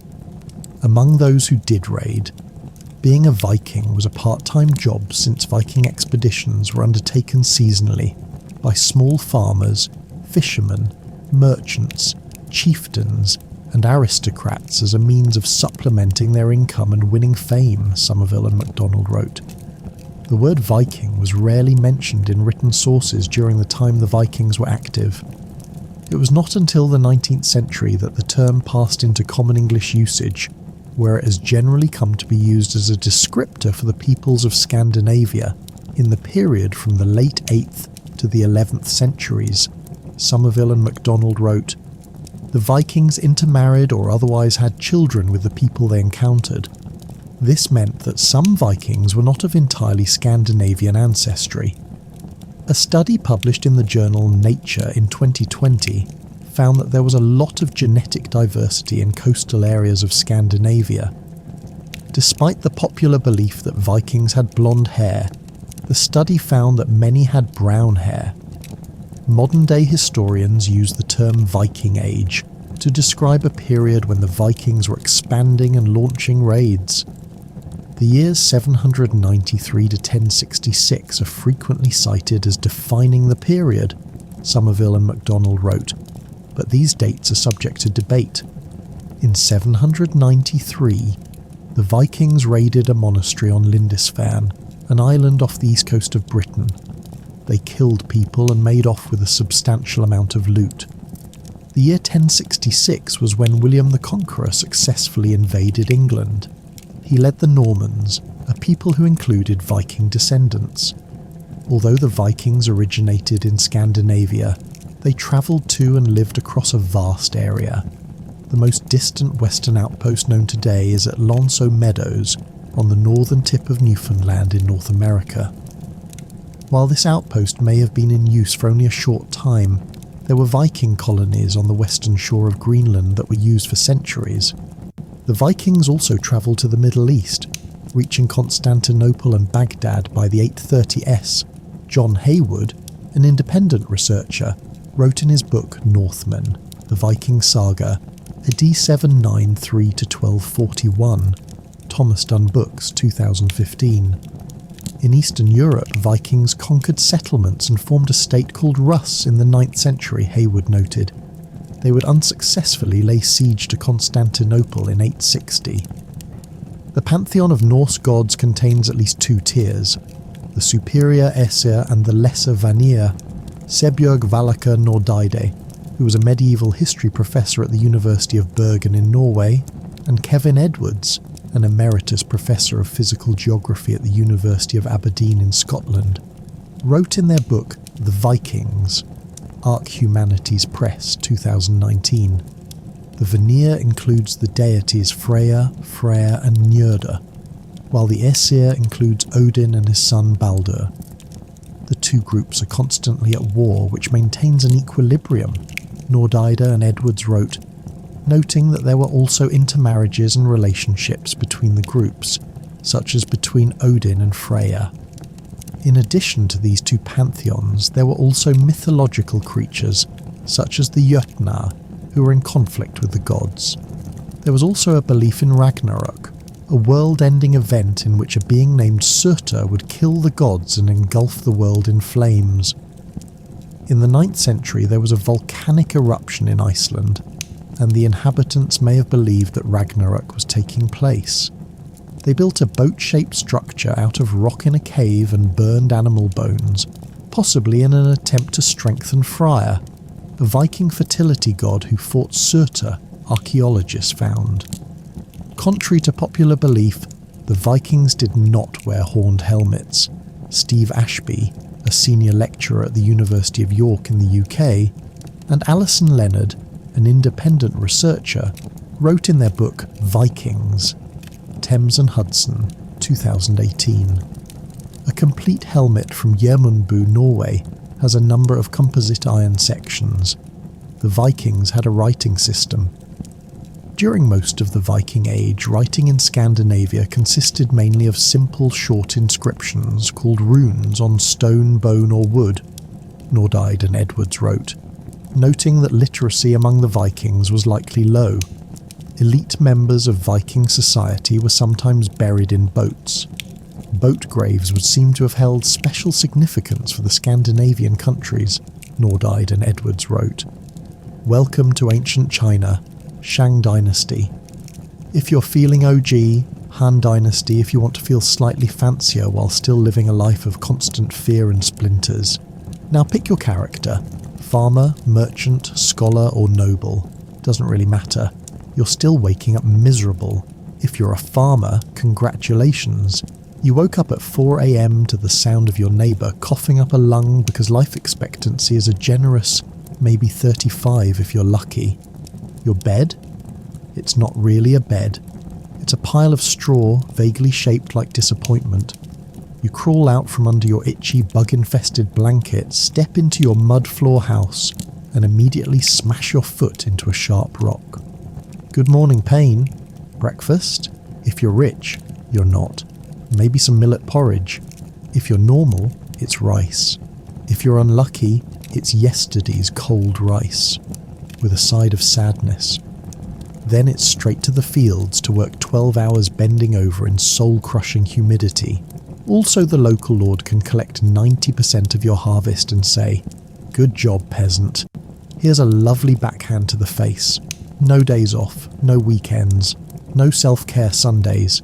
Just dirt, sweat, and hope that the next flood doesn't wash away your entire existence. Yay, farming. If you're a merchant, ooh, fancy. You have money. You wake up on an actual bed. It's still hard as a rock, but at least it's not covered in bugs.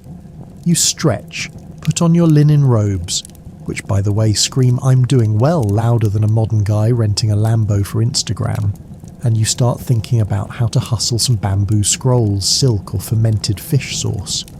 But don't get cocky, because in ancient China, merchants were considered just slightly more respectable than pickpockets and people who talk during movies. The scholars and nobles see you and immediately need to rinse their eyeballs, even though they secretly need your stuff. Hypocrisy in my ancient civilization. Groundbreaking. Breakfast. Slightly better rice. Maybe even dumplings if you're rolling in it. Still, you'll probably spend the morning calculating how much profit you can make before the next local official decides to tax you at sword point. If you're a scholar, alright nerd, you wake up in a slightly nicer house, because literacy is your superpower. And by superpower, I mean you can read, write, and memorize complicated Confucian rules about how to bow correctly or how not to breathe wrong in front of a noble. Morning routine? You pray, you meditate, you recite your favourite passages about filial piety, because ancient China was 70% about respecting your parents and 30% about inventing weird punishments if you didn't. Then you polish your calligraphy brushes because looking good while writing about virtue is a full-time job. Breakfast? Rice. Always rice. Maybe a chicken egg if you're fancy. If you're really high up, maybe some pickled veggies that have been soaking since the last emperor's cousin got exiled for blinking wrong at a banquet. Then you spend the day teaching, copying texts, or, if you're lucky, climbing the bureaucratic ladder, which is a lot like climbing a ladder covered in oil while people throw rocks at you. So, fun. If you're a noble. First off, you're not even waking up yourself. Some poor servant is awkwardly clearing their throat by your bedside like, sir? Time to exist. Your bed. It's actually made of wood, but it's lacquered and has dragon carvings, so it feels impressive. You throw on some silk robes embroidered with symbols of cosmic authority that basically scream, "Bow down to me, peasants, for I have not touched mud in 3 generations." Breakfast? A literal feast. Rice, meats, fruits, imported from God knows where, and teas brewed with water that was probably filtered better than modern city tap. You casually munch while thinking about how you're technically supposed to be virtuous and humble, while wearing 20 pounds of jewellery. Then it's either deal with imperial court politics, aka trying not to get assassinated before lunch, oversee massive projects like canal digging, where thousands might die, or host poetry contests where losing could mean a loss of face worse than actual death. Good times. All right, you've survived the waking up part. Congrats. Now it's time for breakfast, lunch, and dinner, also known as the 3 daily reminders that you're one bad harvest away from eating your belt. Eating in ancient China was basically a game of how much rice can you eat before you remember you can't afford anything else? If you were lucky, you got porridge. Rice porridge if you were in the south, millet porridge if you were up north. Either way, it tasted like sadness and bland hopes for a better afterlife. Some days, if your ancestors were smiling on you and the rats didn't eat everything during the night, you might get a boiled vegetable or 2. Maybe some cabbage. Maybe some wild garlic if you were feeling spicy. Maybe a fish so small it blinked twice before dying of embarrassment on your plate. And listen, you think you know tough cuts of meat. They were eating organ stew out here.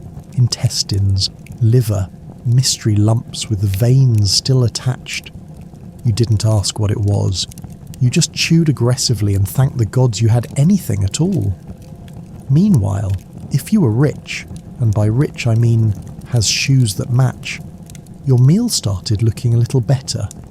Rice still, yes, because it's China and that's the law, but with side dishes, pickled cucumbers, dried tofu skins, duck eggs that had been salted until they tasted like a savoury punch to the face.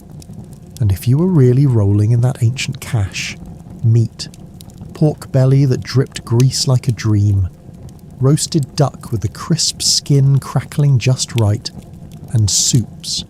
Endless, bubbling cauldrons of herbal soup that could cure anything except the crushing weight of dynastic politics. Oh, and then there were the weirder moments. You think modern food trends are weird?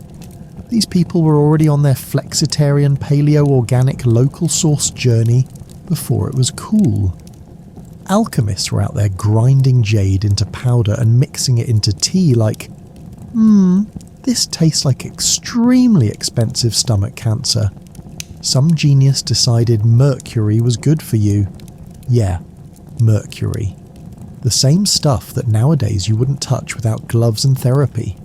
Fun fact, if your local physician told you to drink a potion made of ground deer antler, bear bile, and something vaguely described as mystical mountain essence, you just did it. Because arguing with the town doctor was a great way to wake up with no kidneys And of course, there was tea. Tea was the one pure thing. Rich, poor, scholar, merchant, random guy selling snakeskin belts on the corner. Everybody drank tea. Sometimes it was literally just boiled water with a leaf floating in it. But still, tea. The real MVP. So, yeah. Food in ancient China was either enough to keep you moving, or enough to make you write a 30-stanza poem about how full you feel. There was no in-between, and let's be honest, if you lived back then, you'd either be gnawing on a root and pretending it was cake, or laying back in silk robes, eating plums imported from somewhere so far away that someone probably died bringing them to you. Either way, you'd still die young, bloated with pride, or just bloated. Okay, you've dragged yourself out of bed. You've eaten your soggy bowl of congratulations, it's porridge. Now what? Welcome to the Daily Grind Ancient China edition. And let me be very clear, nobody was having fun. If you were lucky, and by lucky, I mean your family hadn't been crushed by tax collectors yet, you spent your day farming. And farming in ancient China wasn't just plant seed, water plant, look inspirational under the sunrise. Number it was back-breaking, mud-slogging, worm-punching, sun-blinding labour, from the second your bowl hit the floor to the second your face hit the bed again at night. You woke up before the rooster. You planted rice seedlings knee-deep in swampy water that smelled like every bad decision made in a 10-mile radius. You fought off mosquitoes the size of small birds. You bent over so much that your spine just gave up one day and turned into a question mark. And heaven help you if a drought came, or a flood, or locusts, or a noble riding by on a horse so shiny it reflected your poverty back at you like a mirror, demanding more taxes. You didn't own the land you farmed, you borrowed it from somebody richer, who borrowed it from somebody even richer, who prayed nightly that you stayed alive just long enough to finish paying off your great-great-grandfather's debt. Now, say you weren't a farmer, maybe you were a merchant, maybe you thought, hey, selling stuff sounds easier than fighting riverworms with my bare hands. It was easier.